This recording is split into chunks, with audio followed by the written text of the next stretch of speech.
Less than 2 months ago, the strongest storm to strike land in recorded history slammed into the Philippines.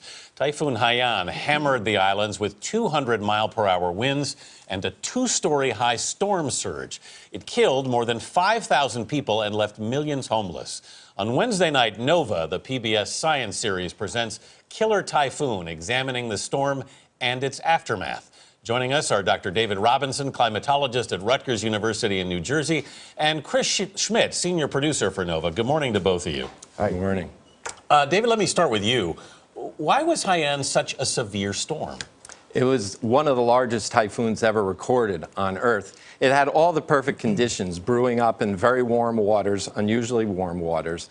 It had the perfect breeding environment, and therefore it produced exceptionally strong winds and a major storm surge, something not always seen in the Philippines. They more commonly get very heavy rains from these storms. Right. When you talk about preparedness, though, Chris, I mean, they had satellite images 12 days in advance, but do you still think they were underprepared for what happened? Well, I mean, the Philippine government actually evacuated close to 800,000 people away from some of the most dangerous areas, and they probably saved tens of thousands of lives by doing that.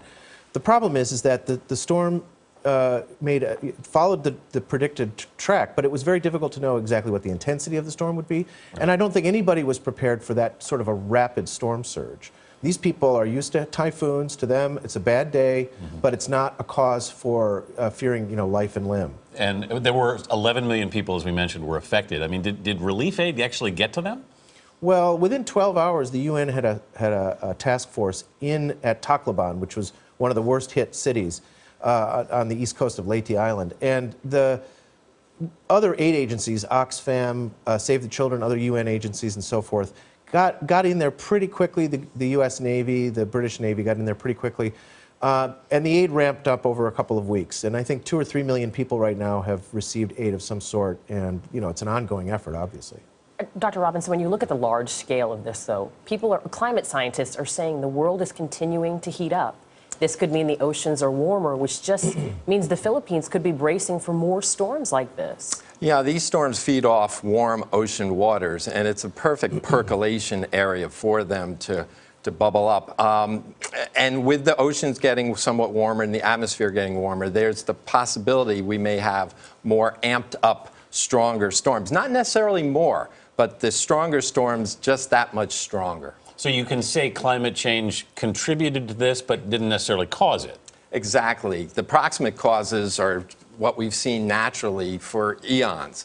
But with the sea levels a little bit higher than it was, which added to the storm surge. The waters were above normal. The atmosphere is warmer than normal. It provides just a little better breeding ground for these storms. Chris, as we were talking, we saw some of the efforts of rebuilding in Tacloban. How are they doing right now? I mean, how do you really clean up after something so devastating? Well, I mean, if your houses are built essentially out of plant fiber or something like that, you're going to they're going to get knocked down every time there's a big storm. And so the Philippine government, from what I understand, really understands that they need to invest in more resilient infrastructure. So they need to help people build things that are going to be able to withstand these next storms. Because there's a cycle, especially in the poorest regions, where something gets knocked down, they're set back to zero, they rebuild it, it gets knocked down again. And there's some innovative stuff going on. Some cash is going into those places, and they're actually paying residents to clean up and salvage building materials.